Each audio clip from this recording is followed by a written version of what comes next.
धन्यवाद air marshal Bharti.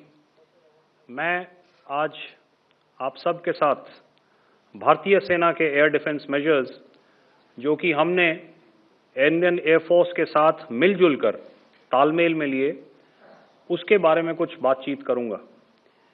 इस विषय में मैंने कल भी कुछ टिप्पणी करी थी, लेकिन आज मैं इस युद्ध के अहम एस्पेक्ट के बारे में आपको थोड़ा और पर्सपेक्टिव देना चाहता हूं। हमें एयर डिफेंस ऑपरेशन सिंदूर के एयर डिफेंस की कार्रवाई को एक कॉन्टेक्स्ट में समझने की आवश्यकता है।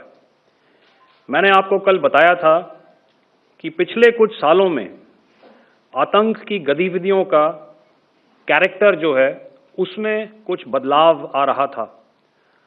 अब हमारी मिलिट्री के साथ साथ मासूम सिविलियंस जो कि अपना बचाव करने में विफल थे, उन पर भी हमले हो रहे थे। 2024 में जम्मू सेक्टर में शिवखोरी मंदिर को जाते हुए यात्री और इस साल अप्रैल में पहलगाम में मासूम पर्यटक इस खतरनाक ट्रेंड के विशेष उदाहरण हैं। पहलगाम तक पाप का यह घड़ा भर चुका था। उसके बाद जो हुआ उसके बारे में हम कल विस्तार में बातचीत कर चुके हैं।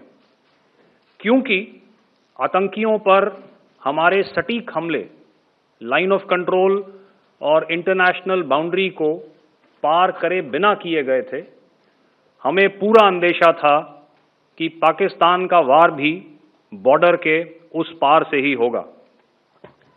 इसलिए हमने अपनी एयर डिफेंस की पूरी तैयारी पहले से ही कर ली थी।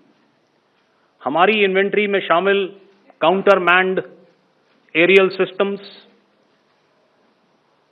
इलेक्ट्रॉनिक वॉरफेयर के साधन और एयर डिफेंस वेपन्स का इंडियन एयरफोर्स के इसी प्रकार के सिस्टम्स के साथ एक अनोखा मिश्रण किया गया।